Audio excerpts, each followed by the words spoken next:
been quite ready for Mom to leave us. We all knew that at some point she would. Because that's the journey of life. That's the same journey that all of us are on. And though we may not have been ready, we may not have known when the day or the hour was going to be that she would depart from us, there was one who did. And that was God, her creator. In fact, God appointed the time that Mom would leave us, just like he appoints everyone. King Solomon once wrote a very familiar and very often quoted poem. And it holds a lot of deep truth that I thought would be appropriate to direct our thoughts as we're here today. Here's what he said. He said, "There is an appointed time for everything, and there is a time for every matter under heaven. A time to give birth, a time to die, a time to plant and a time to uproot what is planted, a time to kill and a time to heal, a time to tear down and a time to build up, a time to weep and a time to laugh, a time to mourn and a time to dance, a time to throw stones and a time to gather stones, a time to embrace and a time to shun embracing, a time to search and a time to give up as lost, a time to keep and a time to throw away, a time to tear apart and a time to sew together, a time to be silent and a time to speak, a time to love and a time to hate, a time for war and a time for peace." I'm sure I am very much like each of you who spent some time over the past couple of weeks thinking about Mom and about her life, and I couldn't help but believe that this poem so accurately reflects her life. I mean, Mom had moments of great joy, and she had moments of deep sorrow.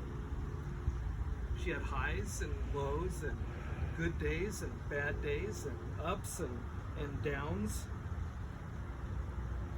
I thought about the joy that she had in each of you, her kids.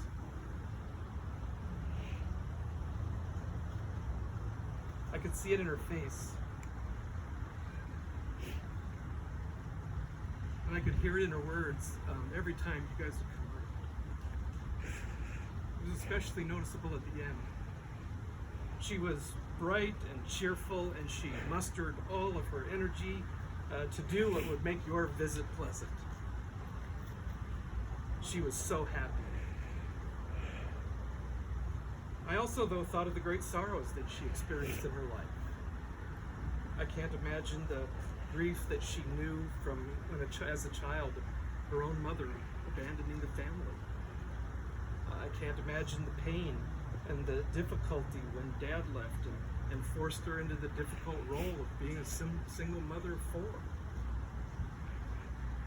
And we can't forget the passing of Phil.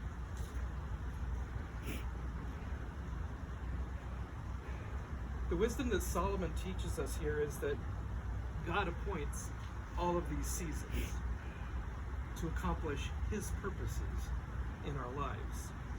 And his purposes are good in the times of joy and in the times of sorrow. Solomon, as you continue on after that poem, said this. He said, he has made everything appropriate. Some translations say he's made everything beautiful in its time. I mean, God makes everything beautiful. It fits together perfectly. The hardships and the difficulties and the joys and the celebrations, and he does it all in his perfect time. Solomon goes on, he says this, he has also set eternity in their heart, without the possibility that mankind will find out the work which God has done from the beginning even to the end.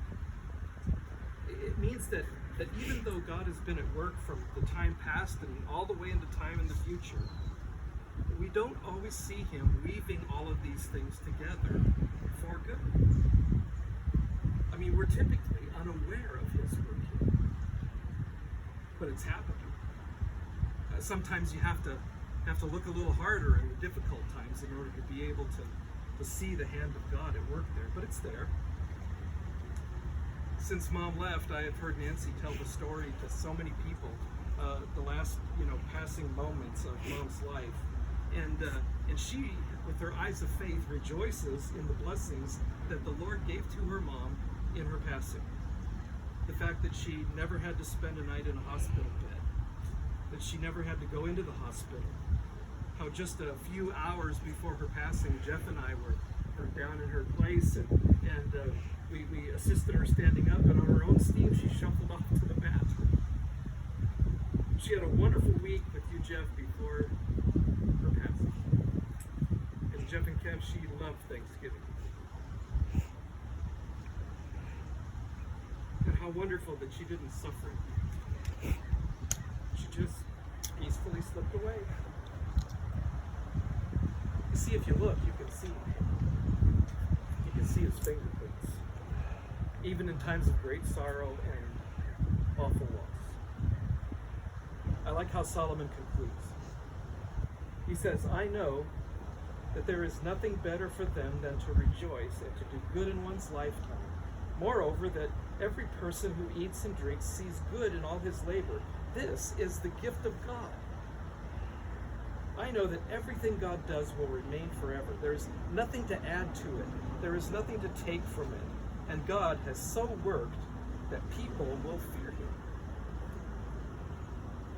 See, God is at work for two purposes. One is that he wants us to enjoy the blessings he has in this lifetime because they are a gift to us from him. And the second thing he wants us to do is to fear him, which means to respect him and to honor him. And I think Mom did both. I mean, Mom lived a life full of blessings. The blessings of family and friends. She lived a life that was full of gratitude and a life full of generosity.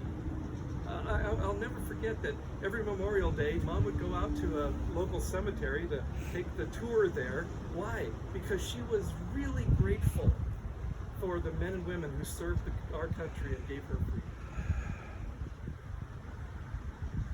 And she was always giving to each of us. And she would give us anything that she had that she thought would help us.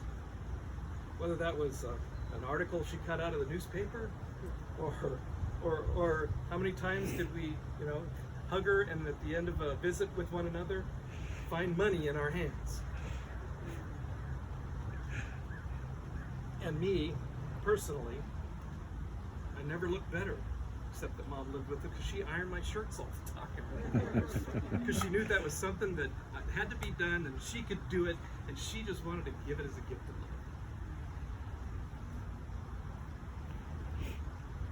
She passed with the gift of knowing that she was loved by her kids and her grandkids and her great-grandkids.